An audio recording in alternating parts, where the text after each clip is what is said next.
I started hearing about this movie last year when it was making the rounds at various film festivals. A heavy metal themed horror film that's not played for laughs? I'm interested.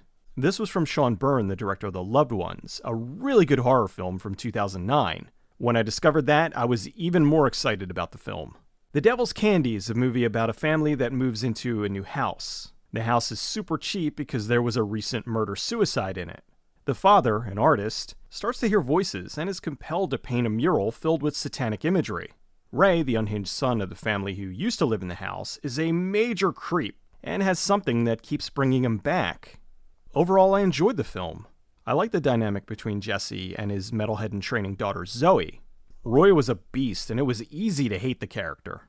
The movie stars Ethan Embry, who's almost unrecognizable. He got jacked for this movie. The long hair and beard, I didn't know it was him until I heard him speak.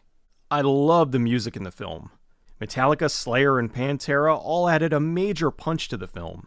The effects were good, but were few and far between. I'm fine with that, though.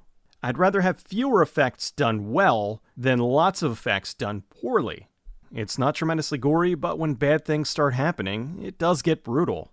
I'd say it's an effective use of violence with some implied stuff that works better than if we were to see it all. Tons of practical blood, which is nice because CG blood looks bad in action movies, but looks worse in horror. For the bad, I thought there could have been more time spent on the story. Once we find out what's going on, it's a race to the end. Apparently the festival cut was 90 minutes, but the home release was 79 for some reason. Not sure what was cut, but usually when something's trimmed, it's story or character development. While I got the gist of what was going on, a few minutes here and there would have made the movie feel more whole. They kind of glossed over some things like how they weren't in the best financial states, which is why Jesse was so desperate to sell a painting. That was there, I thought it just could have been conveyed a little bit better. I don't know, maybe what was cut was redundant. I just checked and it doesn't seem like the deleted scenes will be on the Blu-ray. Also, there was a character that showed up towards the end of the film that I wanted to see more of. I don't want to spoil it because it was a very cool scene, I just wanted a little more. Aside from that though, I really enjoyed it.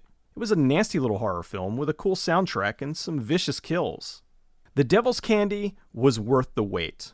A solid follow-up to The Loved Ones. Overall, it's a loud, gutsy horror film that's worth checking out. Now I just hope it doesn't take another 7 years for the director's next film.